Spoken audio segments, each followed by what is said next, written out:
मायावती जी से आपके संबंध कैसे थे, रिश्ते कैसे थे? तो जब 5वीं बार मायावती ने कहा कि अभी खारिज कर देगा, तब कांताराम जी ने कहा भाई माया जी, तो माया जी कहते थे, माया जी आप आर.के. चौधरी काम में इंटरफेयर न करिए।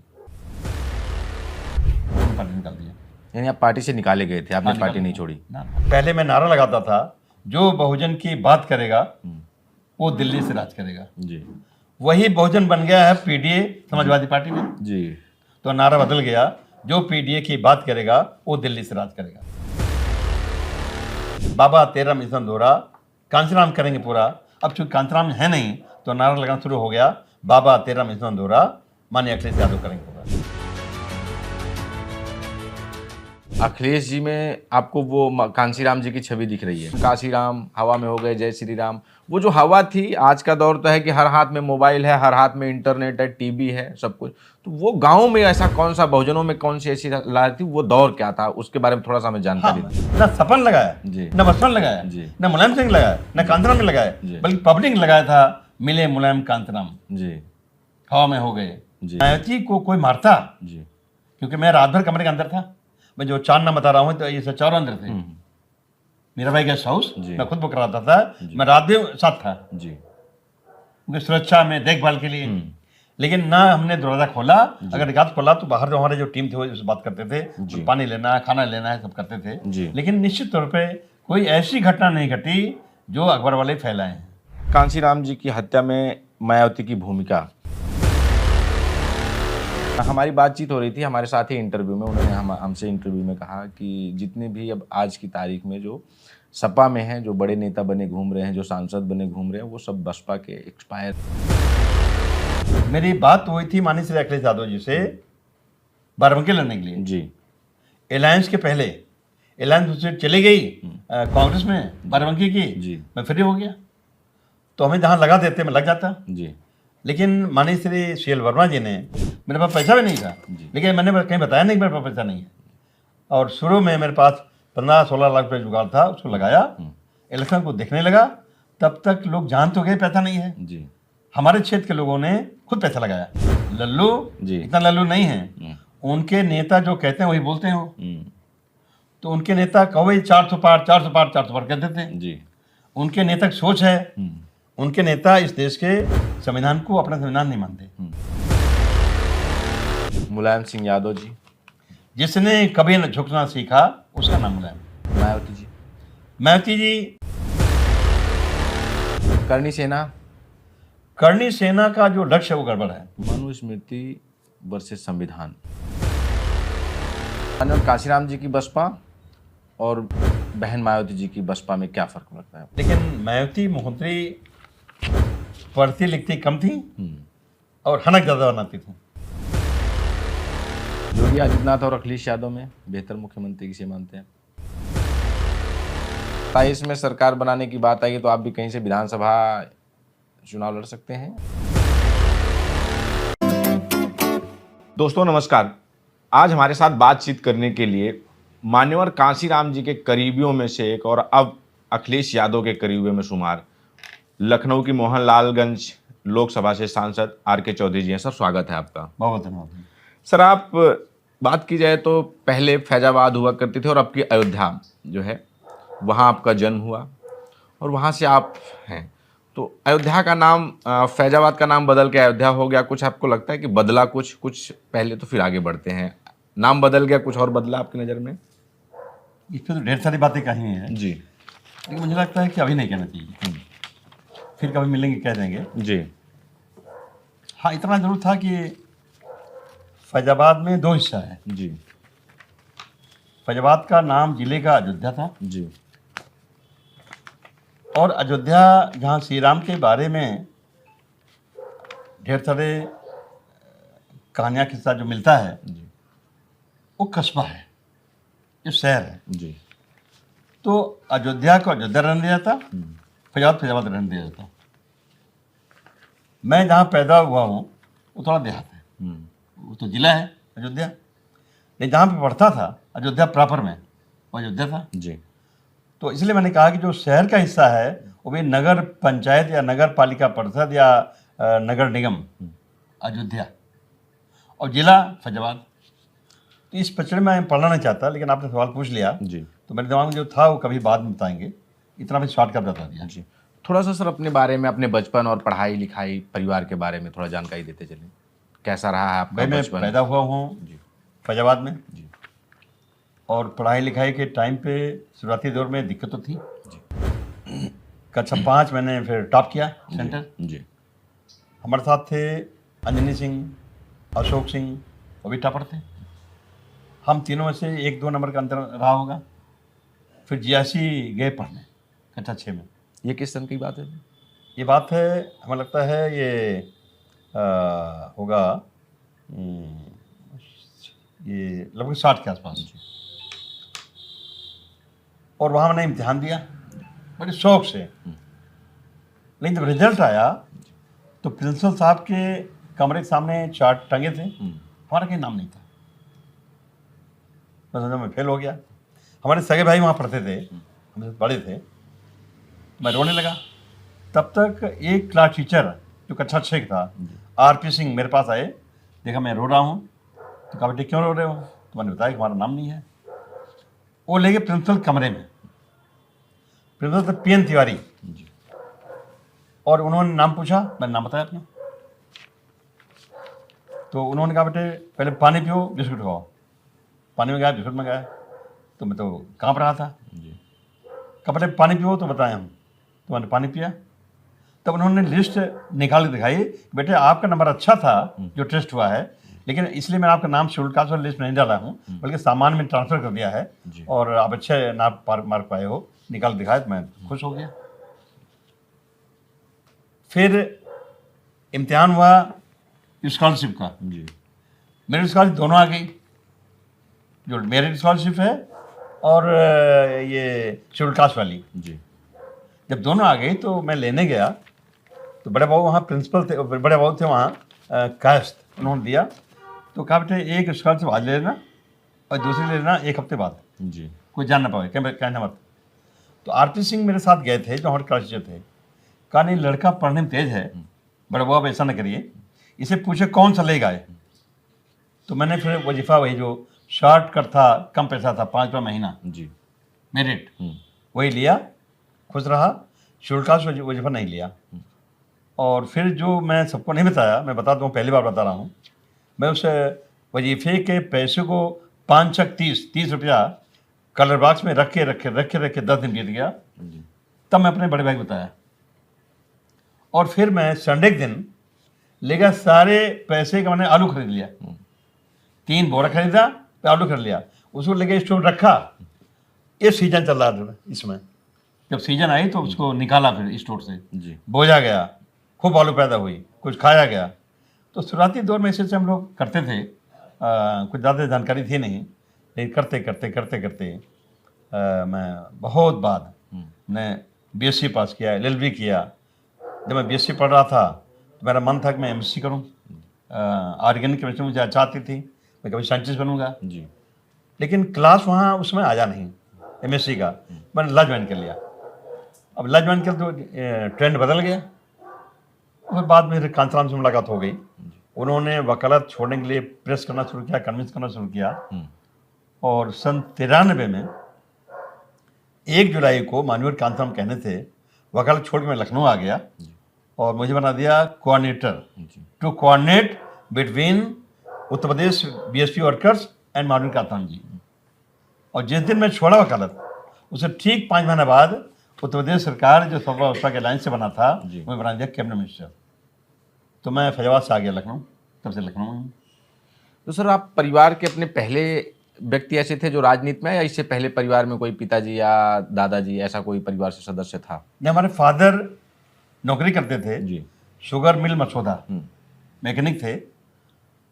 वो अपने यूनियन नेतागिरी करते थे वहाँ पे। जी और हमारे सगे बड़े भाई जो हमसे बड़े थे, जी वो करते थे नौकरी। यही कुछ दिन ही लखनऊ में बड़ा बाबू थे शक्ति भवन में, लेकिन बड़ा इंटरेस्ट लेते थे। इलेक्शन के टाइम में हमारे यहाँ भीड़ लगती थी नेताओं की, और सबको लेके वे गाँव दौड़ते थे, और मैं तो कभी इंटरेस्ट लिया भी नहीं। और अगर कांचराम साहब मुझे ना मिले होते तो शायद आके चौधरी राजनीति में ना होते। मान्यवर जी की देन है आप। हाँ, अच्छा, जिस समय आप जिस दौर की बात कर रहे हैं, उस दौर में जहाँ से हम आते हैं, आप अवध क्षेत्र से। अवध क्षेत्र को राजा महाराजाओं का गढ़ कहा जाता था, सामंतवाद भी खूब हावी था वहाँ। तो दलितों के लिए खासकर राजनीति में उस समय राजनीति करना कितना चैलेंजिंग था? भाई वो देन बाबा साहब डॉक्टर अम्बेडकर का है, जी और देन इस देश के अंग्रेजों का भी है। जी अंग्रेज भारत ना आए होते तो भारत में लोकतंत्र ना होता। बाबा साहब डॉक्टर अम्बेडकर के हाथ में अगर संविधान बनाने का मौका ना आता जी तो शायद भारत लोकतांत्रिक न बन पाता। तो निश्चित तौर पे हमारे घर वालों को उतना देन है या नहीं, मैं नहीं जानता, जी लेकिन बाबा साहब डॉक्टर अम्बेडकर सहित इस देश के तमाम ऐसे महापुरुष हुए हैं जिन्होंने संघर्ष किया है और देश बदला। इस देश में आज लोकतंत्र है और आर के चौधरी को जैसे आर के चौधरी शामिल करते हुए इस देश के करोड़ों लोगों को आगे बढ़ने का मौका मिला है। आपको भी कभी ऐसे ताने सुनने को मिले, जैसे आज कोई युवा नेता और किसी सामान्य घर का लड़का जब निकलता है तो कहता है कि बड़ा नेता बन रहा है, तो आपको भी ऐसे कभी ताने मिले कि हाँ, फलाने कई बार का मैंने बड़ा- अपमान महसूस किया, लेकिन कभी मैंने इसका ध्यान नहीं दिया, जी क्योंकि जब पूरे समाज साथ हो रहा है जी तो हमारे साथ भी हो रहा है। आप जानते हैं कि राम नरेश यादव मुख्यमंत्री बने जी तो नारा लगा, राम नरेश वापस जाओ, वापस जाके भैंस चलो। जी मानी श्री कबीर कर्पूरी ठाकुर जी बिहार के मुख्यमंत्री बने और घटिया नारा लगा। जी हम सबके नेता माननीय श्री अखिलेश यादव मुख्यमंत्री बने, जी जब हटे तो उनका सरकारी आवास 5 कालिदास मार्ग जब छोड़ना पड़ा, जी। वहाँ योगी आ गए तो फिर उसे गंदा समझ लिया जी और उसको सरकारी आवास को 1 सीसी गंगा जल बाल्टी में मुंह मिला के धुला। तो इस देश में जो भेदभाव की जड़ मनुस्मृति से हुई है, सदियों पहले हुई है, जिसमें स्त्री शूद्र नाध्यताम लिखा है, उस चीज को आज का जो बीजेपी है या आरएसएस है उसे ऐसे बनाए रखना चाहता है। तो उसका शिकार बहुत लोग हुए हैं, हम भी हुए हैं। जी। तो सर, आपकी मान्यवर कांशीराम जी से मुलाकात कैसे हो गई थी? फिर राजनीति में थोड़ा सा ये विस्तार से बताइए, ऐसा आप मिले, आप बता रहे हैं बामसेफ में थे आप? नहीं, मैं बामसेफ में नहीं था जी हमारे उनके बीच में थे रामसमुद जी, जी उन्होंने मिलवा दिया कांताराम जी के प्रोग्राम में लखनऊ में। फिर दोबारा शासनी अलीगढ़ में हमें भेज दिया, मैं उनके प्रोग्राम में चला गया। तब तक मैं नेतागिरी को जानता भी नहीं था।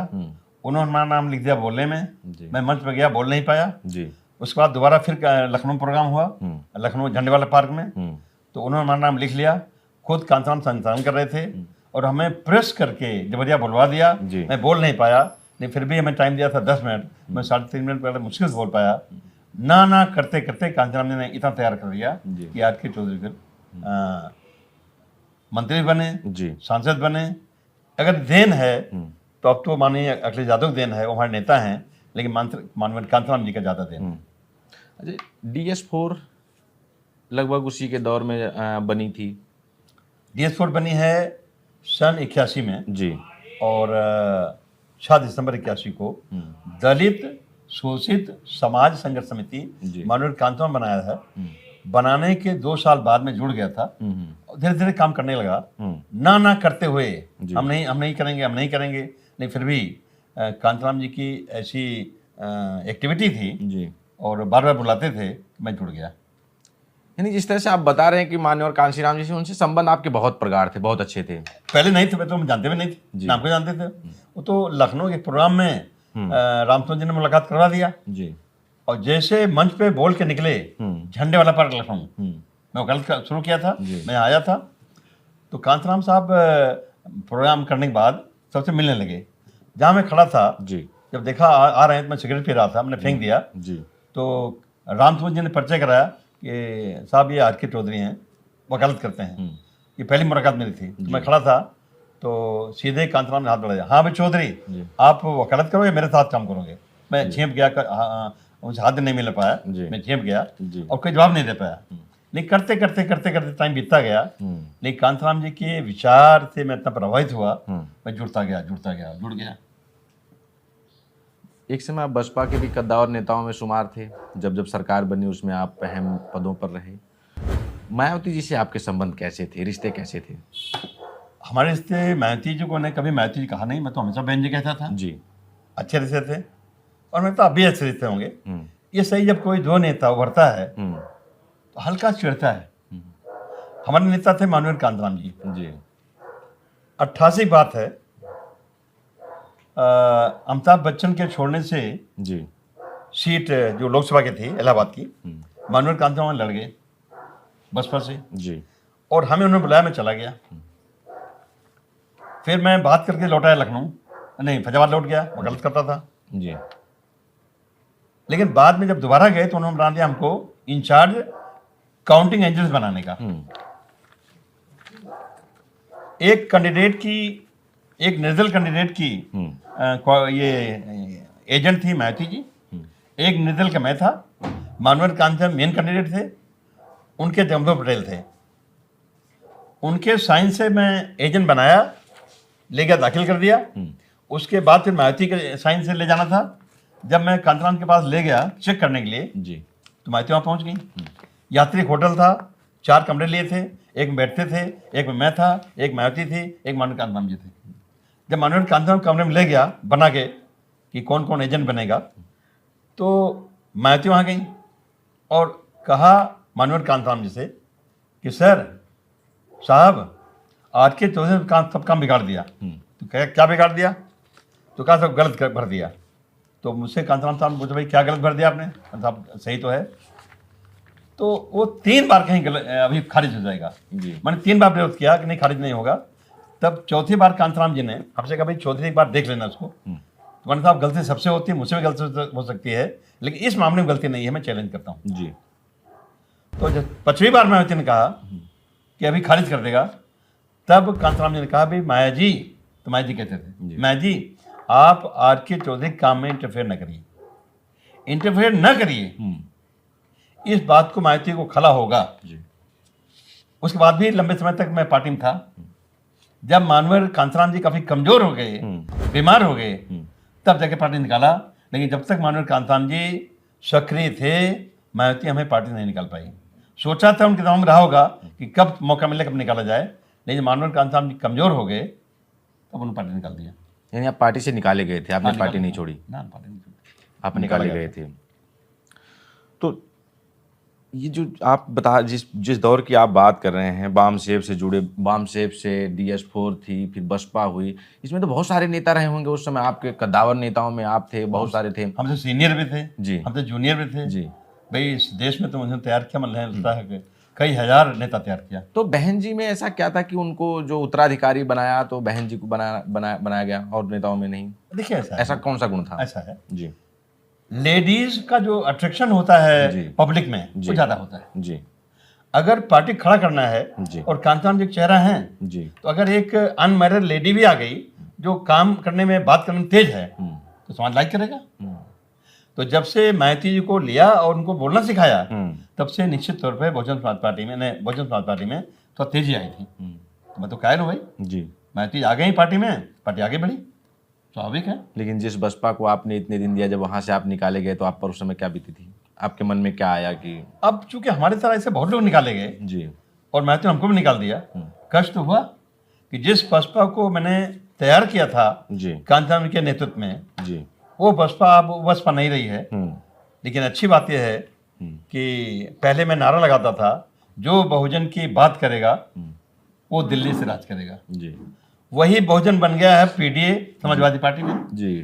तो नारा बदल गया, जो PDA की बात करेगा वो दिल्ली से राज करेगा। बाबा तेरा मिशन अधूरा, कांचराम करेंगे पूरा, जी ये नारा लगाता था उसमें। मिशन क्या था कि उच्च वर्ग के लोग तरक्की करके बहुत आगे बढ़े, लेकिन समाज लुटा है, पिटा है, कमजोर है, लाचार है, पिछड़ा गया है, वो भी आगे बढ़ के बराबरी और इंसानियत की जिंदगी जीने मौका पाने लगे। तो चूंकि बाबा साहब डॉक्टर अम्बेडकर ने संविधान बनाया है जी, इसलिए बाबा साहब अम्बेडकर का नाम आता है। बाबा तेरा मिशन अधूरा, कांचराम करेंगे पूरा। अब चूंकि कांचराम है नहीं तो नारा लगाना शुरू हो गया, बाबा तेरा मिशन अधूरा, माननीय अखिलेश यादव करेंगे पूरा। यानी अब अखिलेश जी में आपको वो कांशीराम जी की छवि दिख रही है। अब चूंकि उन्होंने PDA बना दिया, जी, P माने हर कोई जानता है जी पिछड़ा, जी, D माने हर कोई जानता है दलित, A माने हर कोई जानता है अल्पसंख्यक। जी, तो PDA माने हुआ कि जो लुटा है, पिटा है, कमजोर है, लाचार है, पिछड़ा गया है, जी, अगर इनको संगठित कर लिया जाए और इसमें अगड़े का भी फायदा किया जाए, कोई खराब बात तो है नहीं। जी, अगड़े भी आगे बढ़े हैं, लेकिन पिछड़े इतना आगे बढ़े हैं जितना पिछाड़े गए हैं। दलित इतना पिछड़ा, इतना आगे बढ़े जितना दबाए गए हैं। तो इस देश का रहने वाला हर जाति हर धर्म अगर आगे बढ़ के बराबरी और इंसानी जिंदगी जीने मौका पाने लगे तो क्या कहना है, देश आगे बढ़ जाएगा।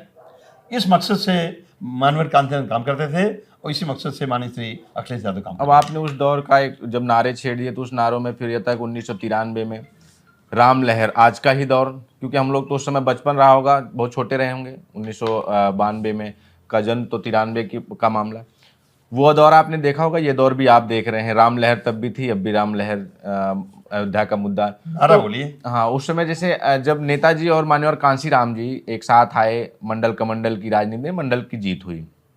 और तो जब उस समय नेताजी और कांशीराम जी जब एक साथ हुए, नारा लगा मिले मुलायम कांशीराम, हवा में हो गए जय श्री राम, वो जो हवा थी, आज का दौर तो है कि हर हाथ में मोबाइल है, हर हाथ में इंटरनेट है, टीवी है, सब कुछ। तो वो गाँव में ऐसा कौन सा, बहुजनों में कौन सी ऐसी लहर थी, वो दौर क्या था, उसके बारे में थोड़ा सा हमें जानकारी दें। खुली बात है कि माननीय श्री मुलायम सिंह यादव जी आज भी जी माने रखते हैं जी, माननीय श्री कांताराम जी आज भी माने रखते हैं जी। ये दो धुरी अलग अलग थी जी। जब एक हो गई तो उत्तर प्रदेश के लोगों लगा इनके मिलने से अब हमको बीजेपी की हरकतों से छुटकारा मिलेगा। जो उसमें एक नारा लग गया, ना सपन लगाया, न बसपन लगाया, न मुलायम सिंह लगाया, न कांताराम ने लगाया, बल्कि पब्लिक ने लगाया था, मिले मुलायम कांताराम जी, हवा में हो गए जी। ये नारा पब्लिक का है, हमारा नहीं है जी, न सपा का न बसपा का।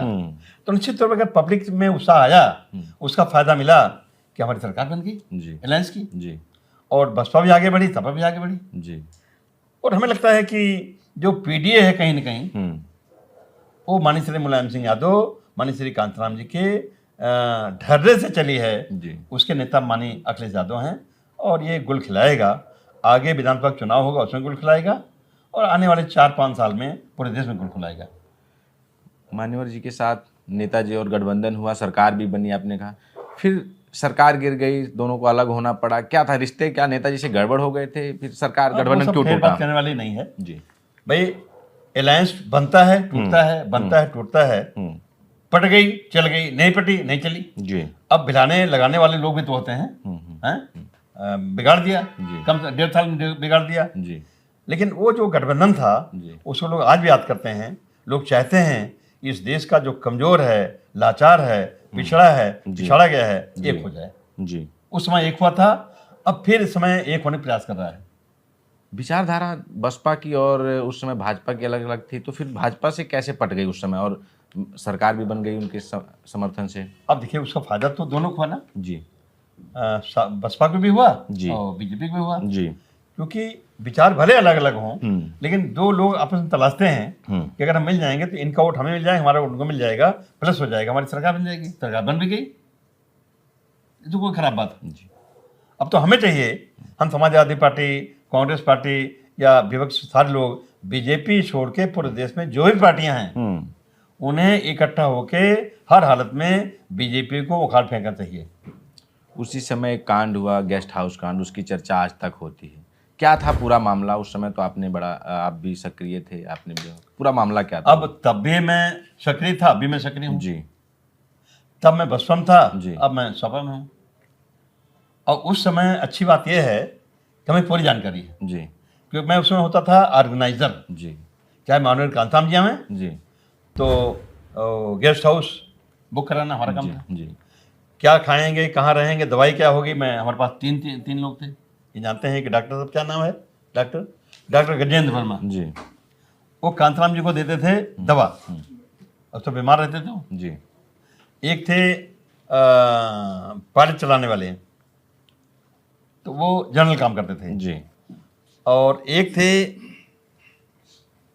ये क्या बोलते हैं, लाल साहब परिवार के, मैं नाम भूल गया, जोगेंद्र मुरारी जी, वो जनरल काम करते देखते थे। एक थे मुराद लारी जी, बाद में एमएलए हुए। तो वो हर असिस्ट करने वाली काम चाहे मायावती आवे चाहे कांताराम जी आवे। मायावती जी दिल्ली से ले आई थी समर्थन वापसी की चिट्ठी जी, और हमें दिखाया, हमने एमएलए की मीटिंग बुलाया जी, वो पढ़ के सुनाया और हमको साथ लिया। मैं चला गया गवर्नर के पास, समर्थन वापस लिया जी। तो जिस कमरे में आते उन्हें टिकाया था जी, जब पता लगा समर्थन वापस हो गया तो बसपा के जिन एमएलएज ने पैसा ले लिया था उनको सपा वाले बुलाने आए थे। जी। अब बुलाने कोई मिला, कोई नहीं मिला, कोई बुला, कोई नहीं मिला, तो हो हालत हुआ, सही है। लेकिन मायावती को कोई मारता, जी। क्योंकि मैं रात भर कमरे के अंदर था। मैं जो 4 नाम बता रहा हूँ तो ये सब चारों अंदर थे।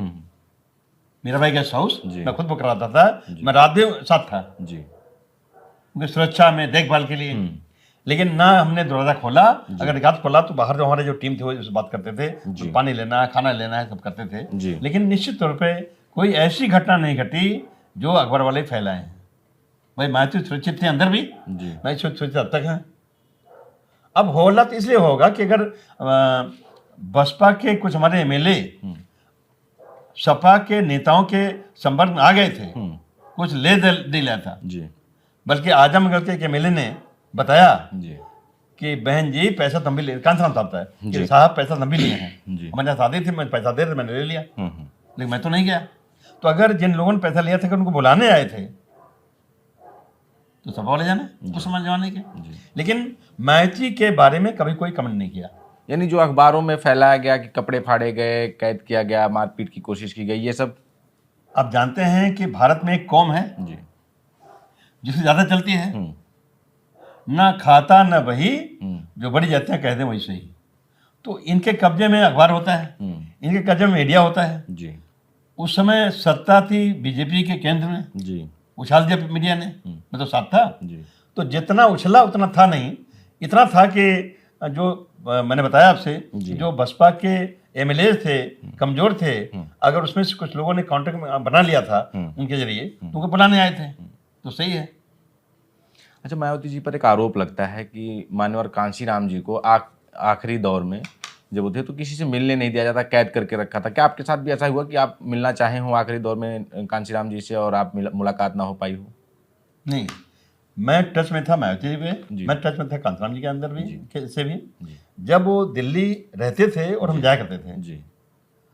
तो हमको मिलने से कभी कोई रोका नहीं। हाँ, ये जरूर करते मायावती, जब मिलने गया जी। और आधा घंटा बात हो गई जी। तो मायावती कहती थी आर के चौधरी वो साहब थोड़ा उनके साथ नहीं ठीक है, थोड़ा जल्दी करना। जी। हमसे भी कहती थी जी। और बाकी लोग फटकने देते थे। सही है। तो ये जो कैद की बात होती है कि उनको आखिरी दौर में कैद करके रखा था, उनके साथ बड़ी जाती हुई, ये सब इन घटनाओं अब अगर पूरा सही तो नहीं है यार वो, जी, लेकिन 40% सही तो है, 40% सही है कैद करके रखा गया। अब कैप्चर वर्ड नहीं करेंगे, लेकिन नेक्स्ट टू कांतराम कोई तीसरा न बन पावे जी। नेक्स्ट टू कांतराम कोई तीसरा न बन पावे जी।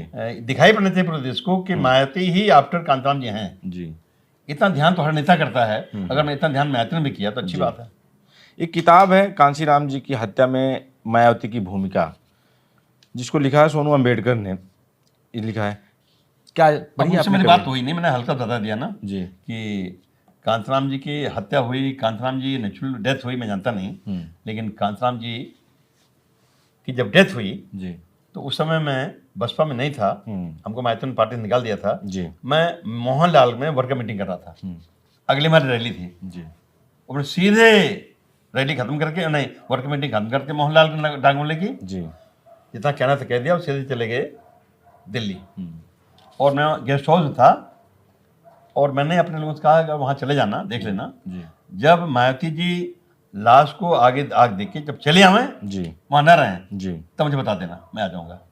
जब वो चले गए मैं वहाँ गया तो पूरा 5 चक्कर लगाया जी, जहाँ डेड बॉडी जल रही थी जी, लाश, वहाँ मैंने 5 चक्कर लगाया ऐसे जी, क्लॉकवाइज, और फिर हाथ जोड़ा और फिर राखें कुछ लिया रुमाल में, जी, उसको ले आया। 12 अक्टूबर को हमारी रैली थी यहाँ बड़ी जी। वो जिस मुद्दे पे रैली थी उसको ना करके हमने शोक सभा कर दिया।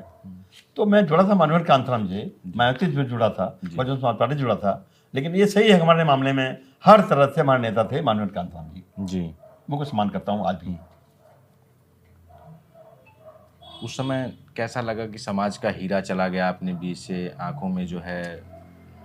अब अगर बाबा साहब डॉक्टर अम्बेडकर के बाद जी इस देश के पीढ़ी समाज को आगे बढ़ाने वाला कोई नेता था मानवेंद्र कांतराम जी थे जी। उसके बाद फिर कोई हिम्मत नहीं किया। अब लंबे गैप के बाद माननीय श्री अखिलेश यादव ने पीडीए बना के जी शुरू किया है और हमें लगता है कि अभी इसी महीने में 9 तारीख को हम लोगों ने प्रोग्राम किया था पार्टी ऑफिस में, बड़े वाले हाल में, और उसमें टाइम दिया था माननीय अखिलेश यादव ने। जो उनका रुख था जी जो उनका संबोधन था, जी उससे लगता है कि बाबा साहब डॉक्टर अम्बेडकर सहित डॉक्टर लोहिया और माननीय कांताराम जी के सपनों को माननीय अखिलेश यादव पूरा करेंगे, जी। ये मुझे समझ में आया। किस दौर में आपको निकाल दिया गया था पार्टी से लगभग? कौन सा सन था वो? 2001 रहा होगा। 2001 में। 9 तारीख का आपने कहा, 9 तारीख को पूरा लखनऊ नीला था, नीले समंदर में था। मायावती जी ने बहुत दिनों बाद एक रैली की और जिसको लोगों ने देखा कि हाँ मायावती जी बसपा में एक बार दिखा कि बसपा भी जीवित है। कुछ हाँ, कहेंगे तो मायावती जी को बोलना चाहिए था रैली में, जी माननीय कांताराम पे, जी बाबा साहब डॉक्टर अम्बेडकर पे, जी बहुजन समाज पे, जी बहुजन समाज के अत्याचार पे। जी। वो तो बोल गई बीजेपी पे, एनसीआरबी के डाटे पर। वो तो सरकार बोल गई, जी वो तो योगी बोल गई विपक्ष में। जी तो कहीं न कहीं लगता है जी। कि मायावती जी बीजेपी के नेताओं के हाथ में खेल रही हैं। जब 2007 से 12 के बीच में बहन जी की सरकार बनी, उन पर एक आरोप खूब लगा उसमें, क्योंकि पक्ष और विपक्ष सपा और बसपा हुआ करते थे, कि मायावती जी के रडार पे यादव खूब हुआ करते थे। जब भी वो प्रेस कॉन्फ्रेंस करती थी तो सबसे पहले एक जाति विशेष का आरोप लगाती थी। और अब भी गाँव में आजकल चर्चा होती है कि दूधिया जो होते थे उनको बड़ा परेशान किया था, तो पुलिस वाले रोक रोक के उनके दूध को चेक करते थे और कहते थे कि हाईकमान का आदेश है। अब देखिए, जो आरोप रहा होगा, मायावती सीनियर नेता हैं जी किसके हाथ में खेल रही हैं वो जाने, जी क्या करना चाहती हैं वो जाने। जी। मैं साथ नहीं हूँ, मैं अब उनको भला बुरा कहने वाला नहीं हूँ। बसपा के प्रदेश अध्यक्ष हैं विश्वनाथ पाल जी, आपके ही जिले के हैं। हाँ, कैसे संबंध है उनके साथ? बातचीत होती है कभी? नहीं, बात तो नहीं होती, लेकिन हमारे जिले के हैं, जी हमारे संबंध में अच्छे थे, जी। और इसमें मुलाकात नहीं होती, लेकिन बढ़िया आदमी हैं। हमारी बातचीत हो रही थी हमारे साथ ही इंटरव्यू में, उन्होंने हमसे इंटरव्यू में कहा कि जितने भी अब आज की तारीख में जो सपा में हैं, जो बड़े नेता बने घूम रहे हैं, जो सांसद बने घूम रहे हैं, वो सब बसपा के एक्सपायर प्रोडक्ट हैं, भगोड़े हैं। क्या कहेंगे इस पर? मैं तो निकाला गया हूँ ना, जी हैं, मैं तो पार्टी से निकाला गया हूँ जी। ये सही है कि अगर बसपा ना होती जी या कांताराम जी ना होते तो आर के चौधरी राजनीति ना होते। जी। ये सही, मैं देन हूँ बसपा का, मैं देन हूँ कांताराम जी का। वो ये भी कह रहे थे कि जो सपा है वो बसपा के भरोसे चल रही है, जितने भी सांसद हैं उनको। सही है जी भाई, बसपा के ढेर सारे नेता निकल गए सपा में आए हैं, जी और जो सपा में जी। हैं बसपा वाले, जी निश्चित तौर पे वो माननीय कांताराम जी काफ़ी प्रभावित हैं, जी और उसका इतना असर पड़ा कि माननीय श्री अखिलेश यादव भी प्रभावित हो गए हैं।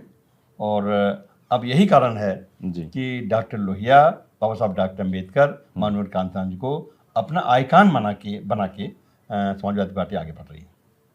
एक आरोप खूब लगता है बसपा पर और बहन जी पर कि टिकट की खूब बेचा बेची अब होती है, देखिए, करोड़ों अंदर की में बात बिकते है। हैं। मैंने कहा कि भाई नेता है वो, उनके साथ मैंने काम किया है, हम उनको भला बुरा नहीं कहेंगे। जब तक आप थे क्या ऐसा टिकटों के लिए पैसे की मांग होती थी बसपा में उस समय भी? भाई ना खाता ना भाई, जो बहन जी ने कहते वही सही।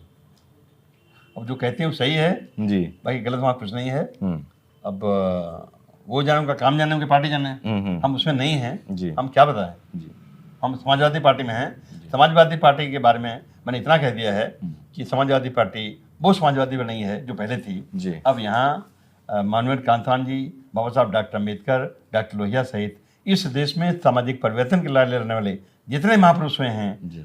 उनके विचारधारा पे समाजवादी पार्टी काम कर रही है और बहुत आगे जाएगी।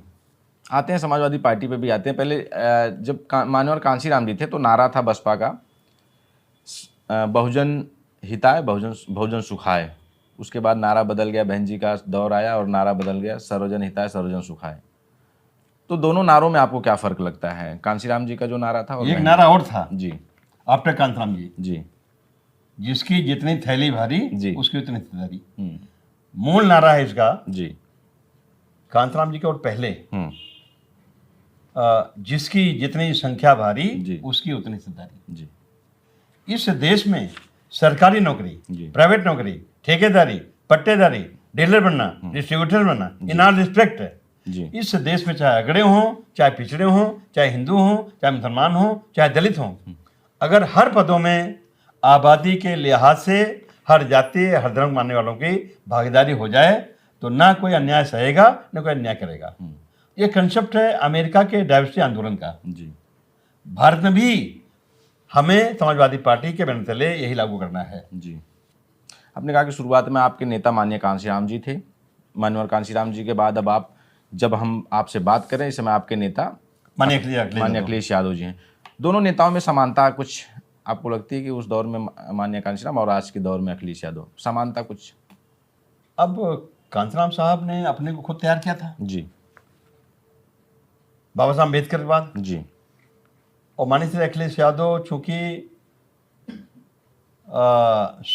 सभ्यता, जी सरलता, जी शालीनता में बहुत आगे हैं। जी अभी तक ठीक से किसी डांटा भी नहीं होगा मन लगा के। जी पढ़ाई किया भारत में भी विदेश में भी। जी उन्होंने इस देश के या दुनिया के तमाम देशों के उन तमाम नेताओं के बारे में पढ़ा है, जी समझा है, मेरी बात भी होती है। जी सबका निचोड़ लेके वो प्रयास में लगे हैं कि कैसे इस देश में बाबा साहब डॉक्टर अम्बेडकर सहित इस देश में समाजी बदलाव की लड़ाई लड़ने वाले महापुरुषों के दिशा निर्देश पे चला जाए और भारत फिर से बन सके जिसमें इस देश के हर नागरिक को बराबरी और इंसानी जिंदगी जीने का मौका मिल सके।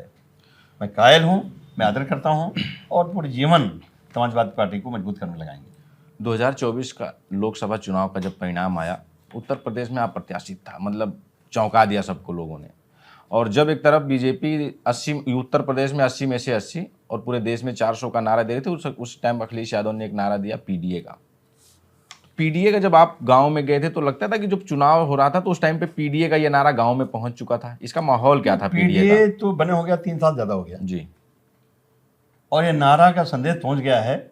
उसी का रिजल्ट है जी कि समाजवादी पार्टी को इतना बढ़त मिली है हम्म, और अब ये नारा गूंज गया पूरे देश में। जी और जितना बाकी रह गया है हम लोग कोशिश करेंगे कि पूरे देश में गूंज जाए।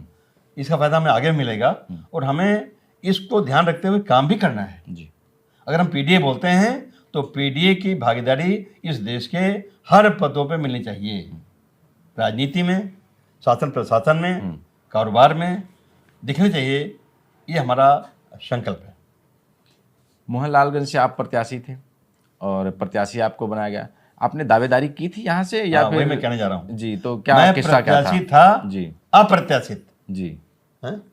मैं प्रत्याशी था अप्रत्याशित। जी मैं आभारी हूँ माननीय श्री CL वर्मा का। जी उन्होंने अच्छी तैयारी किया था, जी खुद लड़ते, जी क्योंकि सपा बसपा अलायंस में वो लड़ चुके थे, जी अच्छा वोट पाए थे। जी उन्होंने तैयारी किया था, मैं तो तैयारी भी नहीं किया था। जी मेरी बात हुई थी माननीय श्री अखिलेश यादव जी से बाराबंकी लड़ने के लिए। जी अलायंस के पहले अलायंस से चली गई कांग्रेस में बाराबंकी की, जी मैं फ्री हो गया। तो हमें जहाँ लगा देते मैं लग जाता। जी लेकिन माननीय श्री CL वर्मा जी ने जी अपना नामांकन करने के पहले अपना नाम वापस ले लिया जी और पार्टी ऑफिस में मीटिंग हुई, माननीय श्री अखिलेश यादव ने बुलाया था। जी उनके सामने खुद लिखित दे दिया कि मैं नहीं लड़ूंगा और मैं अपनी जगह मोहनलालगंज लोकसभा क्षेत्र से टिकट लेके लड़ने के लिए मैं श्री आर के नाम प्रस्तावित करता हूं। ताली पीट गई, माननीय श्री अखिलेश यादव ने उसको फाइनल कर दिया। मैं तो मूड बनाया भी नहीं था, मैं लड़ गया। मेरे पास पैसा भी नहीं था, लेकिन मैंने कहीं बताया नहीं मेरे पास पैसा नहीं है। और शुरू में मेरे पास 15-16 लाख रुपये जुगाड़ था, उसको लगाया, इलेक्शन को देखने लगा। तब तक लोग जान तो गए पैसा नहीं है। जी हमारे क्षेत्र के लोगों ने खुद पैसा लगाया जी और इतना पैसा लगा दिया कि इलेक्शन पार हो गया।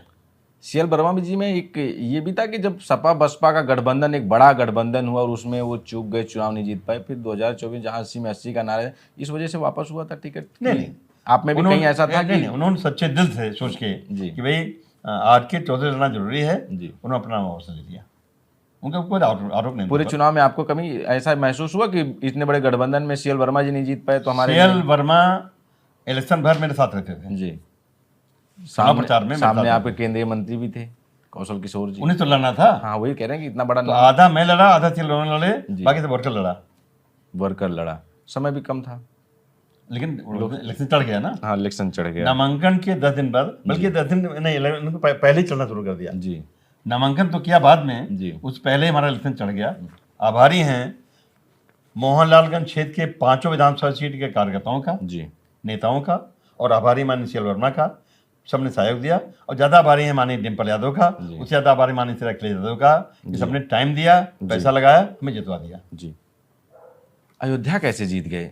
मोहनलालगंज तो समझ में आता है, अयोध्या जिस समय मंत्रियों का तांता लगा था, मुख्यमंत्रियों का तांता लगा था, प्रधानमंत्री जी हर महीने रोड शो करते थे, दौरा करते हमने थे। स्टडी किया, मैं वहाँ गया भी था, मैं वहाँ रहने वाला हूँ। जी एक तो मानिए श्री अवधेश प्रसाद जी वहाँ इस्टेब्लिश नेता हैं। जी हम लोग जब वकालत करते थे तो लड़के मंत्री हो चुके थे, जी तो सब लोगों को जानते हैं। दूसरा कारण है बीजेपी के जो लड़ते थे, जी लल्लू सिंह। अब लल्लू नाम तो वो लल्लू है ना, जी तो काम कैसे होगा? हम्म, इसलिए लोग थक गए थे। कभी कभी पब्लिक देखती है कि जिसको मैं वोट देता जी। हूँ वो कोई काम नहीं करता। एक गांव मैंने सुना कि लल्लू का विरोध कर रहे हो, कहा तो हम लोग हैं बीजेपी में, रहेंगे बीजेपी में, जी लेकिन लल्लू को देखते देखते देखते देखते देखते देखते जो उब गया, तो लोगों ने वोट दे दिया जी माने अवधेश जी को। और खास बात यह है कि वो सामान्य सीट है। जी। एक प्रयोग था, जब सामान्य सीट से एक दलित लड़ा तो दलितों का नियर अबाउट 100% वोट लामबंद हो गया और वोट दे दिया। वही अगर समान सीट पे समान लोग लड़ते तो वोट बढ़ता। और तो हर वर्ग के लोगों ने दिया, लेकिन दलित बिल्कुल लामबंद हो गया। जी। इससे फायदा मिला हमको। लल्लू सिंह जी ही जो सांसद थे अयोध्या से, उन्होंने ही कहा था कि 400 चाहिए, इस बार संविधान बदलना है। ये भी जो संविधान बदलने की का उन्होंने नारा दिया और कहा, उसका पूरे देश में असर गया, तमाम सीटें जो हारे यूपी में। और लल्लू इतना लल्लू नहीं है जी लल्लू जी। इतना लल्लू नहीं है। उनके नेता जो कहते हैं वही बोलते हैं वो। तो उनके नेता कहो 400 पार 400 पार 400 पार कहते थे जी। उनके नेता की सोच है। उनके नेता इस देश के संविधान को अपना संविधान नहीं मानते। उनके नेता हजारों साल पहले के ऊंच नीच भेदभाव को कायम रखने वाली मनुस्मृति को ही अपना संविधान मानते हैं। जी। इसलिए लल्लू भी चाहते थे कि संविधान बदले, पूरी बीजेपी चाहती थी संविधान बदले। वो बाबा साहब डॉक्टर अम्बेडकर के संविधान को बर्दाश्त नहीं करते। तो अगर अपने नेताओं की बात को लल्लू ने बोल दिया तो नेताओं के कहने बोला होगा, उल्टा पड़ गया। जी। उनके ऐसा बोलना नहीं चाहिए, बल्कि देश के दायरे में जो पैदा हुए लोग, किसी को भी संविधान के खिलाफ नहीं बोलना चाहिए, लोकतंत्र के खिलाफ नहीं बोलना चाहिए। और दलितों और पिछड़ों के आरक्षण पे तब तक नहीं बोलना चाहिए जब तक दलित पिछड़े तरक्की करके उच्च वर्ग बराबर न होने लगा। आपके अयोध्या से ही अवधेश प्रसाद भाई, एक उनसे पहले उन्हें के साथ के नेता मित्रसेन यादव जी, उनके बारे में क्या ख्याल है आपका? मित्रसेन यादव संघर्ष करने वाले नेता थे, लड़ने वाले थे। और यही कारण है कि बार बार जीतते थे, बार बार जीत जाते, नहीं बार बार लड़ते, बार बार जीत जाते थे, बार बार लड़ते, बार बार जीत जाते थे। उत्तर प्रदेश के वो एक तरह से संघर्ष करने के मामले में इस्टेब्लिश नेता थे। मैं कदर करता हूँ, मैं उनके साथ रहा भी हूँ। और आपके साथ बसपा में भी रहे हैं? नहीं बसपा में साथ नहीं थे वो। बसपा में मेरे साथ नहीं था, बसपा में थे तो मैं यहाँ लखनऊ आ गया था। लेकिन ये है कि उनके विचार, उनका संघर्ष, बात करने की क्षमता मैं अच्छी तरह जानता हूँ। हमारे पड़ोसी थे वो, मैं वहीं रहने वाला हूँ, फैजाबाद का। ये जब वो नेतागिरी करते थे, वकालत करता था जी। और मैं आमने सामने उनको लड़ चुका हूँ लोकसभा फैजाबाद से। अच्छा, मित्रसेन जी के? हाँ, लड़ चुका हूँ। वो जीत के मैं हार गया था। मिल्कीपुर का उपचुनाव हो रहा था, हम जब चुनाव कवरेज के लिए गए थे तो वहाँ मित्रसेन यादव का बड़ा नाम, एक भिटारी जब पहुँची है आप उस जो पूरे ब्लॉक में और पूरे उसमें, तो ये कहा जाता है कि सामंतवाद से लड़ने वाले इकलौते जब उस दौर के नेता थे मित्रसेन यादव। कि कम्युनिज्म जी सामंतों के खिलाफ लड़ता है जी। और कम्युनिस्ट पार्टी बड़े नेता थे वो। तो स्वाभाविक है कि पूरे देश में अच्छा जितना पड़ा होगा, लेकिन जहाँ रहने वाले तो वहाँ ज़्यादा से पड़ा जी। तो उनको लोग पूछते हैं अभी, फैजाबाद के लोग। ये दूसरी बात है कि उनके वंश के लोग जी। उनके पजरों में चलना चाहिए था। कितना चल पा रहे मैं जानता नहीं, लेकिन अब मित्रसेन यादव के फॉलोइंग में कोई नेता उभर नहीं रहा है। ये दुख की बात है, उभरना चाहिए। उनके कद का नेता अब नहीं है, पहुंच नहीं पाया, प्रयास नहीं किया। अच्छा, एनसीआरबी का डाटा जो है उसके अनुसार पूरे खासकर देश में ही दलितों पर अत्याचार हो, लेकिन उत्तर प्रदेश उस पर नंबर 1 पे है। अब चूंकि जो इज्म है मनुवाद का जी, वो उत्तर प्रदेश में हावी है। और उत्तर प्रदेश में अयोध्या है जी। तो उसका असर है। आखिर उस जमाने में जब भगवान श्री राम रहे होंगे, उस समय दलितों के बारे में क्या रुक रहा होगा? रामायण में लिखा है, उत्तरकांड सर्ग 73, 74, 75, 76, 4 सर्ग में है। शंभोग ऋषि की हत्या के बारे में लिखा है संविधान में। कोई उसको पढ़ता नहीं, वाल्मीकि रामायण में है। तो अगर उसको पढ़े तो जान जाए कि क्यों अयोध्या पिछड़ा है। क्या लिखा है? अब यहाँ बताने वाली चीज़ है, मैंने इशारत कर दिया ना। जी। उत्तरकांड सर्ग 73, 74, 75, 76, शंभोग की हत्या, जी। ये लिखा है। लेकिन जब यहीं रैली हुई, बहन जी आपने अभी चर्चा की ही, कहा कि बहन जी ने उन तारीफ करने लगी, जो किसकी? सरकार है योगी आदित्यनाथ की तारीफ करने लगी, सरकार की तारीफ करने। दलितों के मुद्दे पर उन्होंने एक शब्द नहीं कहा और सरकार को एक शब्द नहीं घेरा कि सरकार। अब अगर उनको जी बहुजन समाज पार्टी चलानी है जी। दलितों के आधार पे नहीं, योगी के आधार पे, तो हमारी क्या गलती है? अगर वो बहुजन समाज पार्टी चलाना चाहती हैं योगी मोदी के कंधे पर रखी, तो उनका काम है ना। तो ये जो आरोप लगता है कि बसपा अब बी टीम के रूप में काम करे भाजपा के, तो आप भी मानते हैं इस बात को? नहीं, तो इधर चक्र में थे मायावती। अब वो मायावती नहीं है जिसको कांचीराम साहब ने तैयार किया था। मायावती जी वो मायावती नहीं है जिसे मानवेंद्र कांचीराम ने तैयार किया था। अब कौन सी, आपको क्या लगता है कि अब कौन सी मायावती हो गई? आप कह रहे हो कि वो योगी की बात मानती हैं, योगी की तारीफ करती हैं, आप कह रहे हो ना? बी टीम नहीं, बीसी नहीं जानते हम, लेकिन योगी, और जब योगी की बात मानती हैं जी। तो निश्चित तौर पे कहीं ना कहीं से अमित शाह की बात मानती होंगी, कहीं ना कहीं जो वो हैं मोदी की बात मानती होंगी जी। वो जाने की पार्टी जाना। अक्सर देखा जाता है वो विपक्ष पे, कांग्रेस सपा पे तो गर्म मिजाज रहती हैं, लेकिन जब सरकार को घेरने की बात आती है भाजपा को तो वो नरम हो जाती है थोड़ा सा। अब ये स्वाभाविक है, घर में जो 4 भाई लड़ते हैं तो बाहर कम लड़ते हैं, आपस में अपने भाई बहन ज़्यादा लड़ते हैं। जी। तो अपने बराबर के हैसियत वालों से लड़ाई शुरू कर दिया उन्होंने। उन्हें लड़ना चाहिए इस देश के मनुवाद से, उन्हें लड़ना चाहिए इस देश के ब्राह्मणवाद से, जी। उन्हें लड़ना चाहिए इस देश के बीजेपी से, उन्हें लड़ना चाहिए आरएसएस के खिलाफ लड़ना चाहिए, जिससे इस देश के बाकी दुखी लोग जिनकी संख्या बहुत ज़्यादा है, दलित हैं, पिछड़े हैं, कमज़ोर हैं, लाचार हैं, अल्पसंख्यक हैं, इनके साथ अन्याय हो रहा है, इनको लामबंद करके इनके हित में लड़ना चाहिए, जिससे दोबारा ये गुलाम न बनने पाए। इस लड़ाई को अब अगर नहीं लड़ रही हैं तो उनकी गलती है। इस लड़ाई को मनीष रेखला तो लड़ रहे हैं, इसलिए बड़े पैमाने हम लोग साथ हैं। ये वो दौर है जिस दौर में हिंदू राष्ट्र की बात हो रही है और बात हो रही है कि हिंदुत्व एकता की, हिंदुओं एक हो जाओ बात है, लेकिन उसी दौर में एक दलित को मंदिर में अगर वो पेशाब चटा दी जा रही है। ये काकोरी की घटना है, आप भी गए थे। धर्म पे मैं कमेंट नहीं करता जी, लेकिन भारत में जिसे आप हिंदू कहते हैं जी, उस नाम से कोई धर्म है नहीं भारत में, क्योंकि हर धर्म का अपना ग्रंथ होता है। जी। हिंदू के नाम से हिंदू धर्म अगर है तो ग्रंथ कौन है? कहीं लिखा उसमें कोई धर्म हिंदू? किसी ग्रंथ में हिंदू लिखा है? नहीं लिखा। नहीं लिखा ना? सनातन की बात करते हैं तो लोग। सनातन को फिर हिंदू क्या कह रहे हो?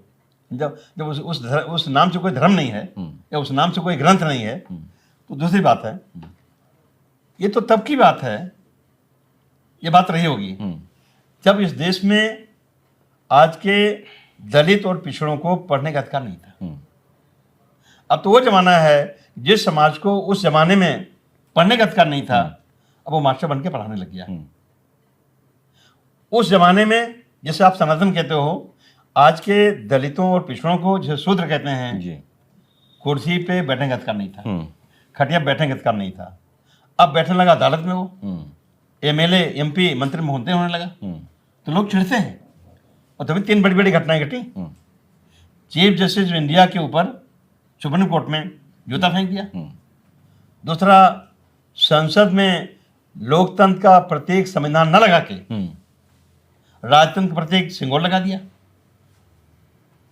रामपाल पासी जो काकोरी के रहने वाले हैं जी। दलित हैं, आप गए थे उनको पेशाब के समय मिट्टी खिला दिया। अमेठी में लोधी समाज जो पिछड़े वर्ग में आता है जी। उसको पाखाना मिट्टी खिला दिया। तो निश्चित तौर पे इस देश में मैंने पहले कहा कि जो पुराने जमाने की बात करते हैं, इसको कहते हैं हमारी प्राचीन सभ्यता, जिसमें गुरु द्रोणाचार्य पढ़ाते थे, अर्जुन भीम नकुल सहदेव जिससे पढ़ते थे। एकलव्य पढ़ने चले गए, पढ़ाया नहीं गुरु ने, भगा दिया। फिर भी एकलव्य होशियार हो गए जी। और जब गुरु जी का दाहिना पैर का पंजा एक पागल कुत्ते ने अपने मुंह में भर लिया, छटपटाए गुरु जी, आवाज दिया अपने चेले अर्जुन को जी। वो देर से आया, तब तक एकलव्य बिना बुलाए आ गया। जब अर्जुन आ गया तो आवाज दिया गुरु जी ने, जब अर्जुन आ गया तो उसे कहा कि बेटे ऐसे तीर चलाओ कि ना लगे मुझे, ना लगे कुत्ते को। तुम्हारी हर तीर कुत्ते के मुंह में धंसती जाए, फंसती जाए, धंसती जाए, फंसती जाए। जब ज्यादा तीर फंस जाएगी कुत्ते के मुंह में, अपने आप पैर मुंह खुल जाएगा, तुम्हारा पैर निकल आएगा। अब चलाए तो तीर, मतलब धंसी कम, फंसे को नहीं। तब एकलव्य ने कहा पीछे हटो, अर्जुन पीछे हटा। बिना गुरु जी के आदेश के एकलव्य ने तीर चलाना शुरू किया। उसके हर तीर कुत्ते के मुंह में धंसती गई, फंसती गई, धंसती गई, फंसती गई। जब 15-20 तीर फंस गई तो कुत्ते का मुंह खुल गया और गुरु जी का पैर निकल आया। चाहिए था गुरु जी को कि उस एकलव्य बुला के पीठ ठोकते, ऐसे करते। वो तो सूत्र है, जिसको मैंने पढ़ाया वो पढ़ नहीं पाया, हमने भगा दिया, फिर भी काबिल हो गया। कोई देश का आदमी जान न पाए कि सूत्र भी काबिल होता है, उसका दाहिना अंगूठा कटवा लिया, एकलव्य का दाहिना अंगूठा कटवा लिया। जब भारत है, ये प्राचीन संस्कृति है, ये प्राचीन संस्कृति अब दोबारा इस देश में ना आने पाए, इसलिए हम लोग सतर्क हैं। यादव कथावाचक कांड, इटावा कैसे देखते हैं? अब तमाम कांड है। जब मैंने देखा सुप्रीम कोर्ट के जूता कांड, सिंगोल कांड और रामपाल पासी कांड, अमेठी के लोधी कांड, इसके पीछे लगता है सारे कांड, हजारों कांड हैं जो इस देश में नहीं होना चाहिए था। देश तब आगे बढ़ेगा जब देश के उच्च वर्ग के लोग तरक्की कर रहे हैं, लेकिन जो दबाए गए हैं वो भी तरक्की करें, पिछाड़े गए हैं वो भी तरक्की करें, तब देश मजबूत होगा। और अगर मजबूत हो जाएगा तो दूसरा देश हमारे खिलाफ नहीं आगे आएगा। एक संगठन की खूब इस समय चर्चा है, वो जिसको जो चाहते हैं अपने हिसाब से करवाते हैं, करणी सेना, सुना होगा नाम तो आपने? अब वो लोग सपा सांसद रामजी लाल खाली सुमन एक जी सेना के नहीं घर है, पे। बल्कि देश में से दर्जनों सेना है, कई सेना है। जो मैंने कहा कि बाबा साहब डॉक्टर अम्बेडकर के संविधान को वो अपना संविधान नहीं मानते। पुराने जमाने का, प्राचीन काल का मनुस्मृति का ही को ही अपना संविधान मानते हैं। इस देश में भेदभाव था, भेदभाव बना रहा है, ये उसका वो है, क्या बोलते हैं, ढोना चाहते हैं, लेके चल रहे हैं। निश्चित तौर पे देश खोखला करेगा। लेकिन एक सांसद पे के घर पर चढ़ाई कर देना, हमला करना, और पूर्व मुख्यमंत्री अखिलेश यादव, मौजूदा वर्तमान सांसद को जान से मारने की धमकी, तमाम तरह की धमकियां आई, दी गई, और वहां तलवारें लहराई गई। मैंने इतना कहना कर डाला, यकीन करिए मैंने बार बार कहा है कि आरएसएस के लोग बाबा साहब डॉक्टर अम्बेडकर के संविधान को अपना संविधान नहीं मानते। भेदभाव वाली बात बनी रहे, भेदभाव वाली प्रथा बनी रहे, मनुस्मृति को ही अपना संविधान मानते हैं, और इसलिए घटनाएं घट रही हैं। बाबा साहब अम्बेडकर भी आरएसएस की हरकत से दुखी थे। संविधान सभा में बोलते हुए अंतिम भाषण जब दिया तो वो तारीख है 26 नवंबर 1949। 26 नवंबर 1949 बाबा साहब को आरएसएस की हरकतों से दुखी होके कहना पड़ा कि हमारे संविधान में तारीफ कर रहे हैं, तो मेमोरान रहे थे संविधान सभा में। तो कहा कि मेरा बनाया हुआ संविधान चाहे कितना भी अच्छा हो, यदि भविष्य में इस संविधान को लागू करने वाले अच्छे नहीं होंगे तो अच्छा संविधान भी बुरा होगा, और अगर भविष्य में इस संविधान को लागू करने वाले अच्छे होंगे तो ये संविधान अच्छा होगा। दरअसल जिन दिनों बाबा साहब डॉक्टर अम्बेडकर संविधान बनाने में राजनीति करके लगे थे, उन्हीं दिनों उस समय आरएसएस और उसके मुखिया संचालक मिस गोलवलकर बाबा साहब डॉक्टर अम्बेडकर के विचारों की गली गली चौपाल करके निंदा करने लगे थे। तब बाबा साहब अम्बेडकर दुख हुई की बात करनी पड़ी। तो निश्चित तौर पर अगर बाबा साहब अम्बेडकर के अनुयायी ये सब जानते हैं तो हम लोग संघर्ष करने की कोशिश करेंगे कि बाबा साहब अम्बेडकर का संविधान बचा रहे, इस देश में लोकतंत्र बचा रहे, इस देश में दलितों और पिछड़ों का आरक्षण तब तक बचा रहा है जब तक दलित और पिछड़े तरक्की करके उच्च वर्ग के बराबर ना जिंदगी जीने लगे। 2027 विधानसभा चुनाव को लेकर तैयारियां किस तरह की हैं और कितने सीटों का अनुमान लगा रहे हैं आप लोग इस बार? हमें लगता है कि बीजेपी बड़ी बड़ी बात करती है, लेकिन इस समय जो माहौल पूरे प्रदेश का है, बीजेपी की सत्ता लोग हटाना चाहते हैं। उस आधार पर जो हमारी तैयारी है, उस आधार पर कहते हैं कि हमारे 300 एमएलए जीत सकते हैं, और माननीय श्री अखिलेश यादव पक्का है उत्तर प्रदेश के द्वारा बहुमत सरकार बना के मुख्यमंत्री बनेंगे। बिहार में चुनाव चल रहा है, जाएंगे आप भी?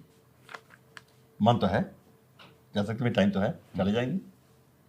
बिहार हम पहले भी गए हैं जी और बिहार में मोहनिया सीट से अपना कैंडिडेट बसपा खड़ा करके मैं जिताया भी हूँ, जी। तो हमें जाना भी चाहिए। हम्म, पार्टी काम से मैं यहाँ भी बिजी हूँ, लेकिन टाइम निकाल मैं जाऊँगा। जाएंगे। ठीक है, कुछ मैं नाम ऐसे लेता हूँ रैपिड फायर टाइप में, आप उनसे उनके बारे में क्या सोचते हैं? तो आप मानवर कांशीराम जी। अब उनसे मैंने बहुत कुछ सीखा है। जी। इतना जानते हैं कि अगर मानवर कांतराम जी ना होते तो R.K. चौधरी राजनीति में ना होते। बाबा साहब भीमराव अम्बेडकर जी। बाबा साहब अम्बेडकर के बारे में इतना कहूँगा कि अगर धरती में कोई भगवान होता होगा तो बाबा साहब किसी भगवान से कम नहीं है। मुलायम सिंह यादव जी। जिसने कभी न झुकना सीखा उसका नाम मुलायम है। जिसने कभी न झुकना सीखा उसका नाम मुलायम है। कल्याण सिंह जी।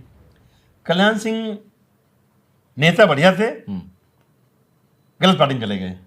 गलत पार्टी में चले गए। मायावती जी।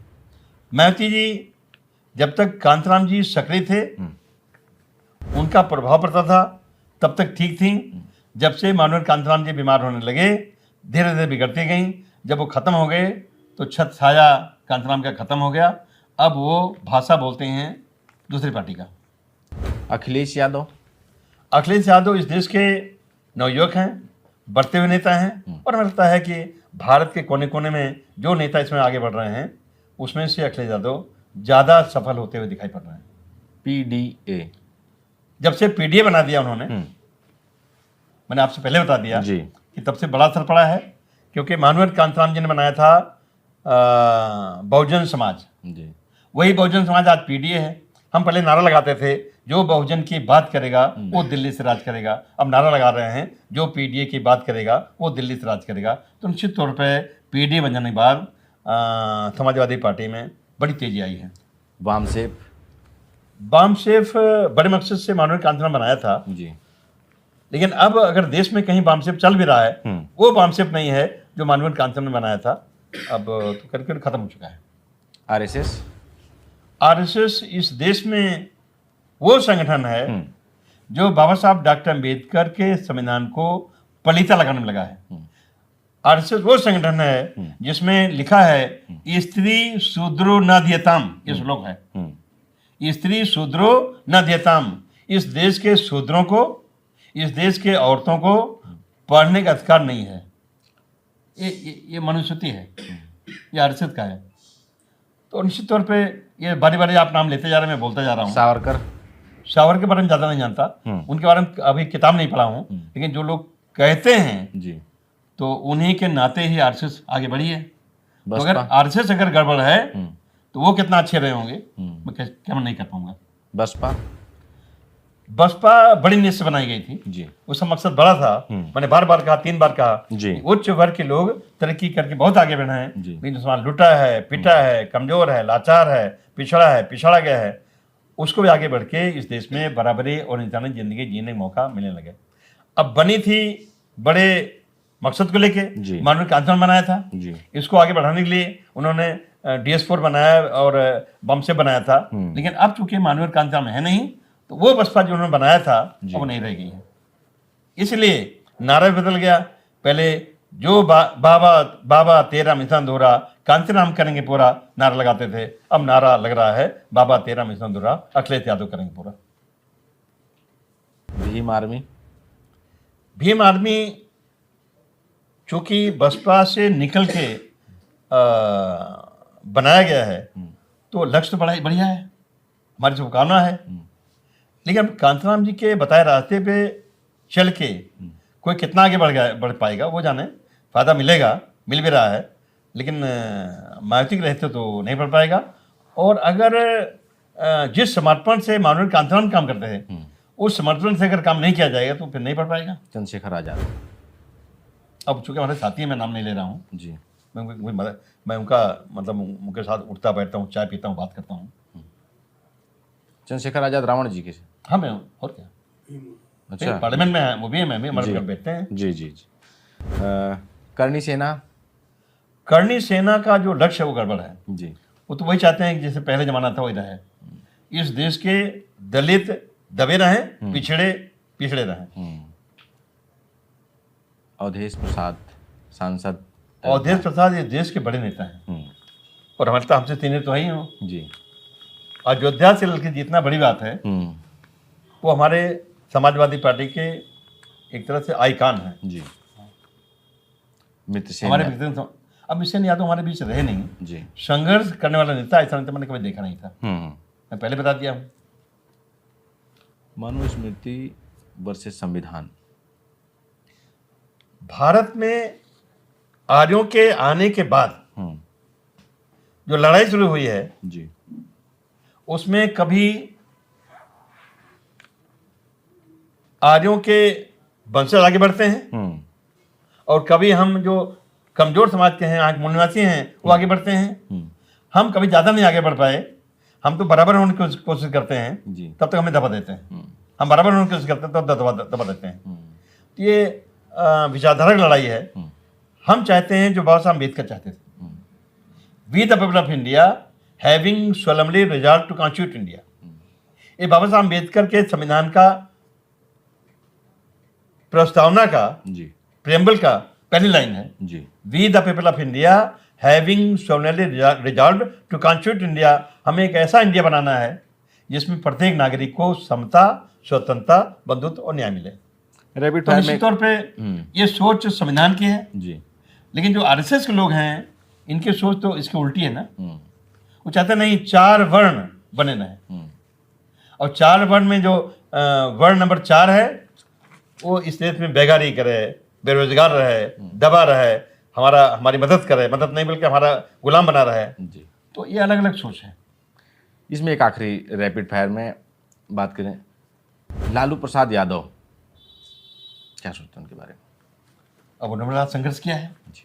मतलब पूर्वांचल में जिस तरह से और खासतौर बिहार में जो संघर्ष किया उन्होंने, ईंट जवाब पत्थर से दिया है और अपनी बात को उन्होंने खुल के रखा है और किसी कौम को कुछ कहा नहीं, मतलब हर वर्ग साथ लेके चलते थे।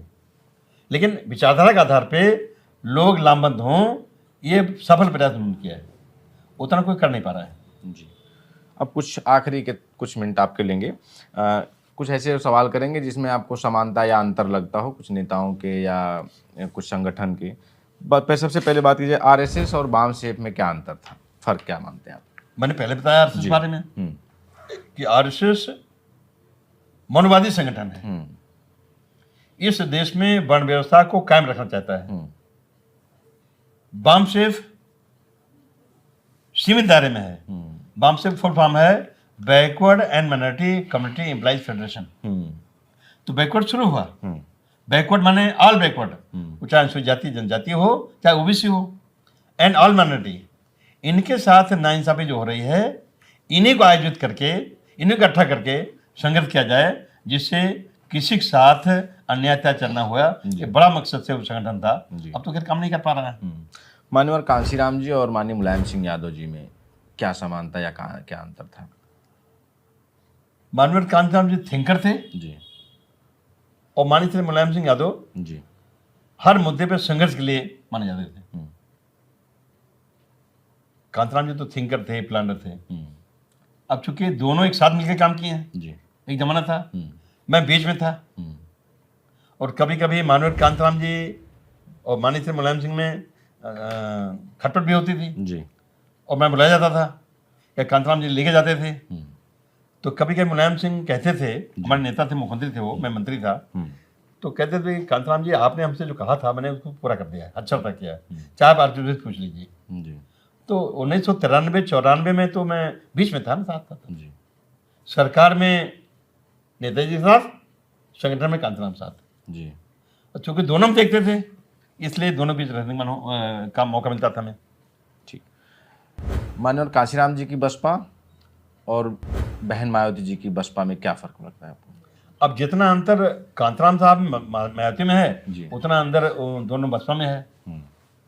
कांशीराम जी थिंकर थे जी, मायावती जी उसको उपयोग करती हैं, और जब से मायावती ने अपने हाथ में लिया है तब से बसपा चौपट हुई है।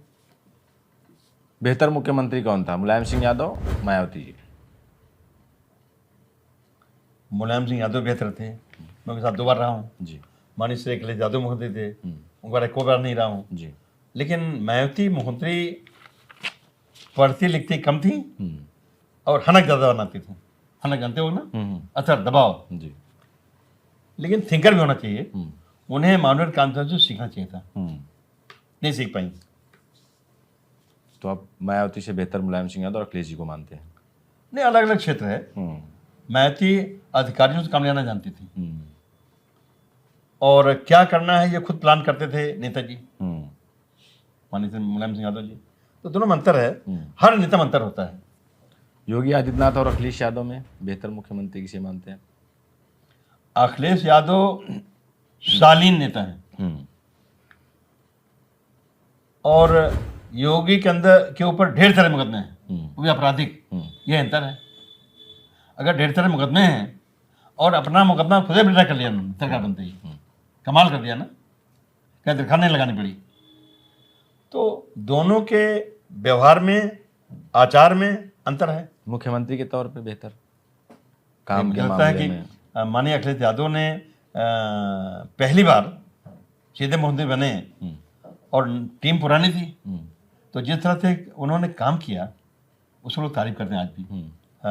आगरा से लैपटॉप, नई पीढ़ी कैसे आगे बढ़े, नई सोच कैसे आगे बढ़े, और प्रदेश की राजधानी लखनऊ में ये नदी के किनारे कैसे डेवलप किया जाए, कैसे उसको आकर्षक बनाया जाए। तो ऐसे ढेर सारे विजन उनके थे। जी कुछ कर पाए, ढेर करते करते रह गया, आगे करेंगे। भविष्य के बेहतर युवा नेता कौन, चंद्रशेखर आजाद या आकाश आनंद?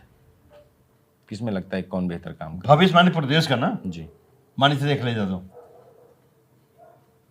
वो तो सीनियर है उन दोनों से, अब युवा है, उभरते नेता है भी तो हैं। उभरते नेताओं में। हाँ। भाई पीएम बन गए क्या, नहीं, केंद्रीय मंत्री बन गए क्या, अभी नहीं। बस पूरा जिंदगी बची हुई है। तो अखिलेश यादव जब मेरे सामने एक नेता है जी तो दूसरे क्या जाना है हम। चलिए, दलितों का सबसे बड़ा शुभचिंतक कौन है इस दौर में, मायावती जी, चंद्रशेखर आजाद या अखिलेश यादव?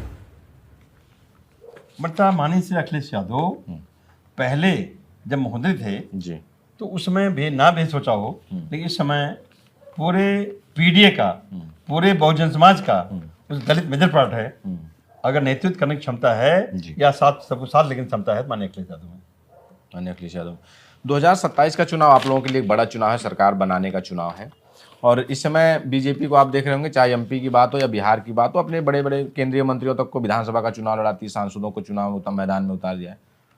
तो ऐसा कुछ लगता है कि 2027 में सरकार बनाने की बात आएगी तो आप भी कहीं से विधानसभा चुनाव लड़ सकते हैं? आदेश हुआ समाजवादी पार्टी का। मैं लोकसभा में हूँ भाई, हाँ, तो क्या लड़ना है। केंद्रीय मंत्रियों को बीजेपी उतार देती है। आज की चौधरी का खुद नहीं तय करते कि हमें बनना क्या है। जी जैसे लोकसभा चुनाव लड़ गया मैं, लड़ने वाले से लड़ना थे, जी और सरकार बनी 93 में, मैं तो एमएलए था भी नहीं, लड़ा भी नहीं, तो ना जीता ना हारा, मंत्री बन गया। तो हमें क्या मांगना है, ये क्या सोचना है। ये तो पार्टी पे मैं निर्भर हूँ, जी पार्टी के लिए काम करना है। पार्टी आगे बढ़ेगी तो हमें आगे बढ़ने का मौका मिलेगा। हम सोचते नहीं अपने बारे में हमें क्या बनना है। 27 में सरकार आप जानते हैं कि मैं बसपा में कभी कोई पद नहीं था, मैं सभा में कोई पद नहीं हूँ, लेकिन हूँ तो दिखता हूँ हर जगह, दिखते हैं। हर जगह रहता हूँ, कदर भी होती है। तो ये माने नहीं लगता वर्थ। बहुत बहुत धन्यवाद। चलिए, बहुत धन्यवाद, आपने बहुत समय दिया हमें, इसके लिए आपको बहुत बहुत धन्यवाद।